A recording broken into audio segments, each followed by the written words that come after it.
Gaya ni na Catherine Bernardo at Vice Ganda, magbebenta na rin ng pre-loved na mga damit at gamit si Kim Chiu sa pamamagitan ng isang closet cleanout bazaar na tiyak na aabangan ng maraming fans at fashion lovers. Ang event ay gaganapin mula January 28 hanggang February 1 sa Scout Santiago, Diliman, Quezon City at inaasahang dadagsain ng mga taga-suporta ng aktres.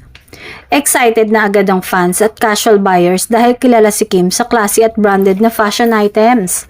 Marami ang umaasang makakakuha ng mga sosyal at dekalidad na gamit sa sobrang murang halaga. Lalo na personal collection mismo ng Chinita Princess ang ibebenta sa bazaar. Mas lalo pang kinaaliwan ng anunsyo ng mabunyag na 50 pesos hanggang 2,000 pesos lamang ang presyo ng mga items. Ibig sabihin, kahit budget-friendly shoppers ay may tsansang makabili ng branded na damit, accessories at iba pang gamit na pagmamayari ni Kim. Dahil dito, siguradong aapaw ang tao sa venue lalo na ang mga Kim Pao solid fans ni Kim at mga Kim Pao followers na kilalang very supportive sa bawat proyekto at aktibidad ng aktres.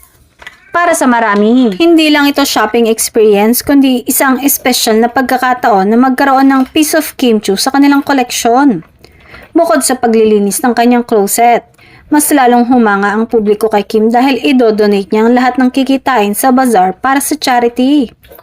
Ibig sabihin, bawat bibilhing item ay hindi lang para sa sarili, kundi may katumbas ding tulong para sa mga less fortunate nating kababayan. Sa ginawa ni Kim Chiu, muli niyang pinatunayan na hindi lang siya maganda at talented, kundi may tunay ding malasakit sa kapwa. You're so nice, Kimmy. Sana nga itularan ka rin ng iba pang artista. Hindi lang sa style at kasikatan, kundi lalo sa puso para sa pagtulong.